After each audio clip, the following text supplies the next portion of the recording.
The Almighty が未来を改変する力だ。まだ全然使いこなせちゃいねえけどな。さあ。 So the banner's out, the details are out, everything's on Discord, join the links are going to be in the description. I'm going to cover this very briefly, but essentially the banner is really cool. I love seeing those characters come back. I like seeing this new form of Ewatch. I'm disappointed with the fact that he is a PvP character, but it is what it is. Let's just go through it. The banner presents us with a rerun of 3 very emblematic characters from the Thousand Blood War arc, Ewatch, Genryusai, Yusai, and Aizen in his chair. The feature characters from the banner, the fillers are, they're quite outdated to be honest. Misaki is still very strategic, she's very good. The Ishin, who's a character that always loves to come to me, this is the only form that I don't have, so I'd gladly take it. Overall, the characters, the fillers are a bit outdated. Misaki is probably the only one that you're still going to be using, but that's it. Now, in terms of the characters, as I mentioned, Ewatch is going to be your PvP character. He has a typical kit for that. He's going to be entering the meta. He's got a Captain Killer. He's got the typical, he's got the Ignore, Brave Battle, Invisibility. He's going to be acting as a booster. So yeah, if you're very interested in PvP, this is going to be your character and he's going to be useful there. Now, I'm a bit disappointed because I did want to have a PvE watch, someone I can actually use, enjoy playing with, and just have fun. Now next we have Genryusai. Genryusai is probably the most strategic character. He is literally crafted for Guild Quest. He has a double killer. He's the only one of the 3 to have double killer. He's got strategic double killer as well because he's got the double killer for the final rotation of Guild Quest, which is Quincy. He also have a holo killer. The only problem is he is, he's coming out and he's already being taken over by someone like Christmas Noel, because he's got a kit that is very reminiscent of what Christmas Noel has, with the 80% spiritual pressure boost, with the Marauder, with Bombardment, with Weakening, and so on. He's slightly better because he has built-in weaken defense, which gives him a bit of an edge. He has 40% damage to burning and weakened enemies, which gives him even a bit more damage as well. So he's going to be a fantastic nuker. The problem is, and because he has Marauder, he's actually useful in both range and melee Guild Quest weeks, which is fantastic. For people that were wondering, where should I use my red power source, my power move source for red?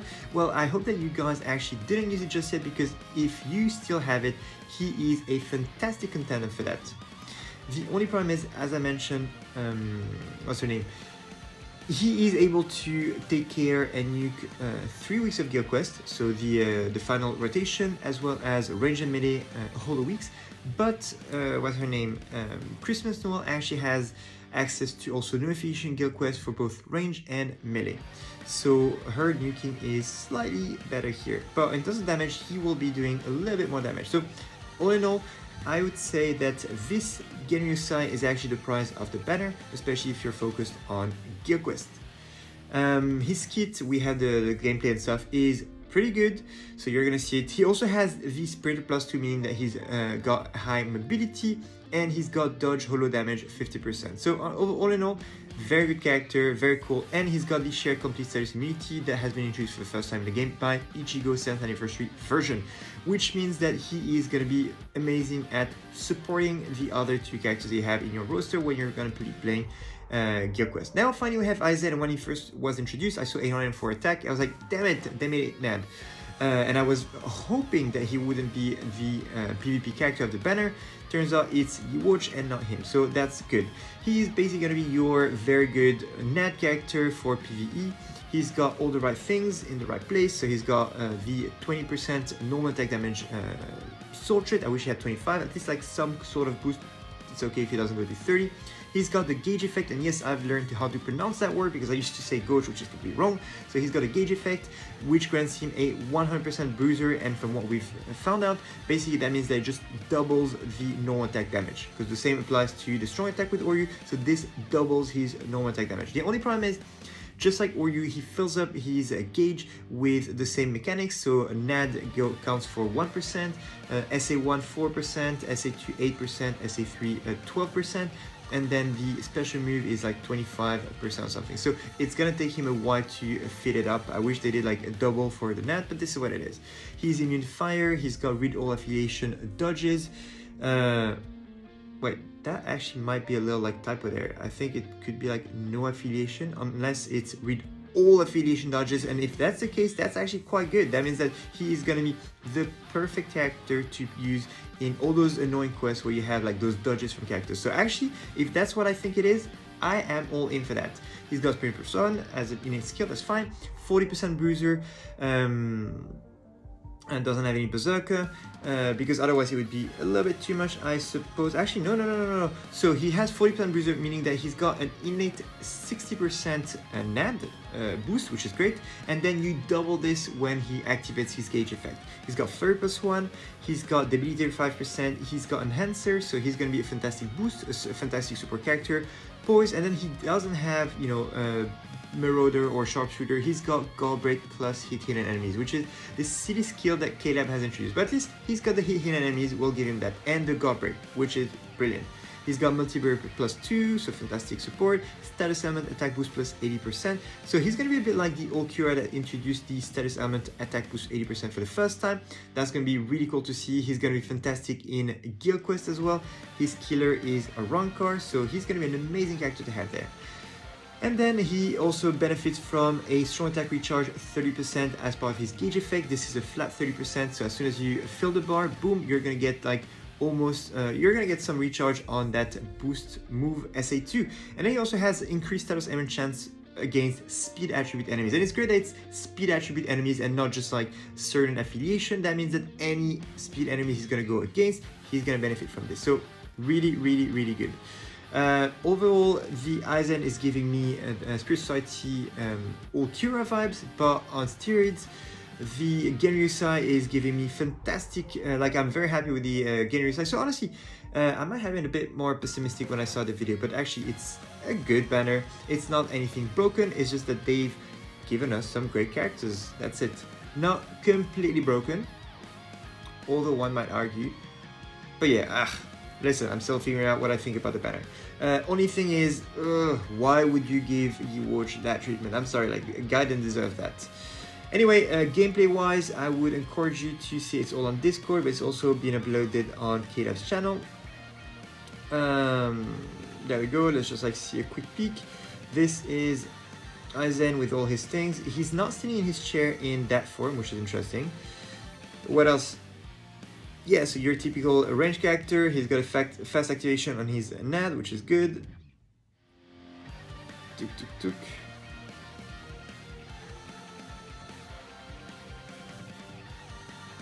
And the Vorix is following him, obviously. Let's go to Yamamoto.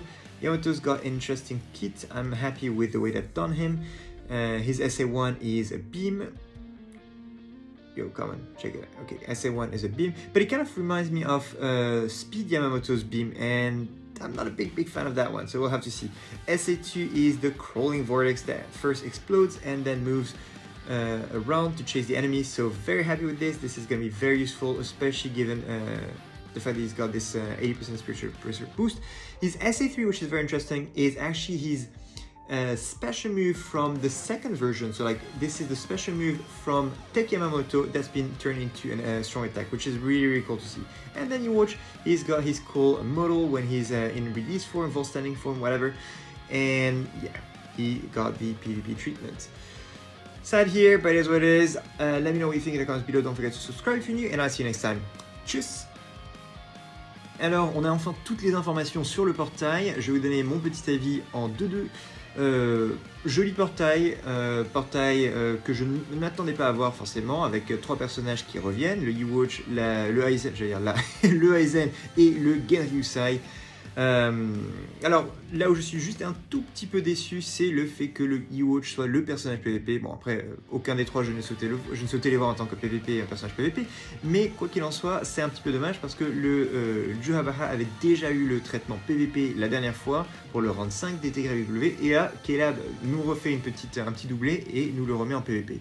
En termes de fillers, ce sont les fillers qui sont assez vieux à l'heure d'aujourd'hui. Les seuls personnages qui sortent un petit peu du lot, je dirais, c'est l'Amasaki et éventuellement le Ishin, parce que le Ishin n'est pas une compétence où il booste les personnages d'affinité vitesse, donc ça c'est plutôt pas mal. Le reste, bof, vous n'allez pas trop vous en servir, mais bien évidemment les trois personnages sont plutôt cool. Donc le E-Watch, une fois de plus, c'est le perso PVP de la bannière. Je suis pas trop fan, je vais pas trop m'attarder dessus. Il a un killer de captain, il a le boost avec Enhancer, il a le truc où il ignore l'invincibilité des personnages, etc. Bref, comme vous pouvez vous en douter, le personnage sera correct en PvP, même bon, voilà, je vais pas m'attarder dessus. Ensuite, le Yamamoto, très bon personnage, il a un petit peu d'overlap avec la Noël, avec la Noël de Noël, puisque au niveau du kit, il a donc un double killer holo et Quincy. Il dispose de la compétence Marauder qui lui permet d'être actif sur 2 rotas des holos, donc à la fois attaque bleue et attaque rouge. Il a Frenzy plus 1, bombardement, il a dommage augmenté pour tous les ennemis qui sont à la fois affaiblis et qui sont brûlés, 40%, ce qui est vraiment pas mal. À cela, on rajoute les 80% de pression spirituelle boostée. Il a également, en natif, il a Weekend Defense, qui est brise défense, je pense en français, qui est génial. Et il a la même compétence que le Ichigo de 7 ans, avec le fait de partager l'immunité au statut. Voilà. Donc, en tout et pour tout, très très bon personnage, qui est un tout petit peu meilleur que la Noël en termes de fiches techniques, à ceci près que Noël permet de couvrir en fait 4 rotas de quête de guilde, alors que lui n'en couvre que 3. Mais après, la troisième qu'il couvre, c'est celle des Quincy, qui est la dernière rota qu'ils ont lancée dans le jeu, et donc c'est assez stratégique. À cela, vous rajoutez le fait qu'on a reçu une Special Move Source, donc une arcane rouge pour l'anniversaire, qui lui va comme un gant. Donc ça, c'est assez appréciable, je dirais. Si vous ne l'avez pas encore utilisé, c'est un parfait candidat pour cela et je vous encourage à le faire. Autre chose, il a Sprinter plus 2, c'est-à-dire qu'il va être très mobile, ça j'apprécie. Et enfin, il a le Havoc qui lui donne un peu plus d'AOE. Voilà, donc très très bon personnage, très content. Enfin, il y a le Aizen, et quand j'ai vu qu'il a 804 d'attaque, je me suis dit, oh là, ça c'est le personnage PVP, en l'occurrence ce n'est pas le personnage PVP, c'est un petit peu votre Spirit Society Ulquiora, mais survitaminé. Puisqu'il a donc un killer de rancard, il attaque à distance, attaque à distance bleue, il a 20% des attaques normales augmentées. Il a la fameuse jauge que Uryu a, sauf que lui, sa version, c'est la version NAD, donc attaque normale, où en gros, il obtient un bruiser de 100%, c'est-à-dire que ce qu'on a compris grâce à Uryu, c'est que ce bonus, en fait, va doubler les dégâts des attaques normales. C'est-à-dire que quel que soit le chiffre qu'on a, ça va les doubler pendant la période où la jauge est active. Il a l'immunité au feu. Et ce qui est très intéressant, c'est qu'il a le fait de pouvoir bypasser tous les dodges de toutes les affiliations. Et ça, c'est le premier personnage du jeu à avoir un truc pareil. C'est-à-dire que vous pourrez l'emmener dans toutes les quêtes. Vous savez, les quêtes où on a les fameux ennemis qui sont assez embêtants, qui dodge à chaque fois ce que vous faites. Ce sera le premier personnage que vous pourrez jouer dans absolument toutes ces quêtes, puisqu'il a ça. À moins qu'elle a se trompé et que c'était autre chose, du genre Read No Affiliation Dodge. Maintenant, il a un peu comme le Ulquiora le fameux 80% de boost sur l'attaque dès lors qu'il inflige son altération d'état. Il a 40% de bruiser en natif, c'est-à-dire que il va ça plus les 20% de nat qu'il a aussi, ça lui fait 60% d'attaque normale en plus. À cela, vous rajoutez le fleuret plus 1. Et à cela, vous rajoutez également l'effet de jauge quand elle s'active. Vous rajoutez également le Enhancer qui fait qu'il a son boost qui dure plus longtemps, le boost qui donne 33% d'attaque en plus. Donc, il va véritablement faire beaucoup de dégâts. Il va être excellent comme soit personnage d'assistance en quête de guilde, soit tout simplement comme le meilleur personnage peut-être pour auto le jeu. Il a également le double multibarrière plus 2 qui lui donne plus de survivabilité. Bref, ce qui fait qu'il survit plus longtemps. Il va être très bon comme personnage support en quête de guilde. Son effet de jauge lui permet de recharger sa Strong 2 plus rapidement également, ce qui lui permet de réactiver le boost encore.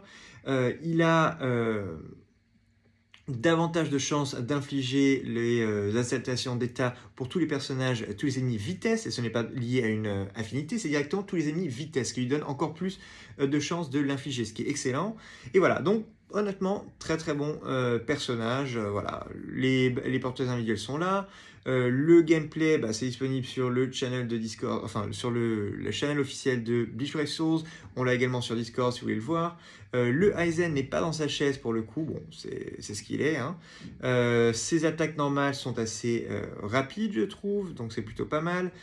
Je vous invite à rentrer un peu plus dans le détail, mais c'était juste un petit aperçu de ce portail, ainsi que mon avis. Voilà, je vous souhaite une bonne chance pour tous ceux qui vont invoquer, j'espère que vous avez quelques orbes, et moi je vous dis à dans une prochaine vidéo. Allez, tchuss!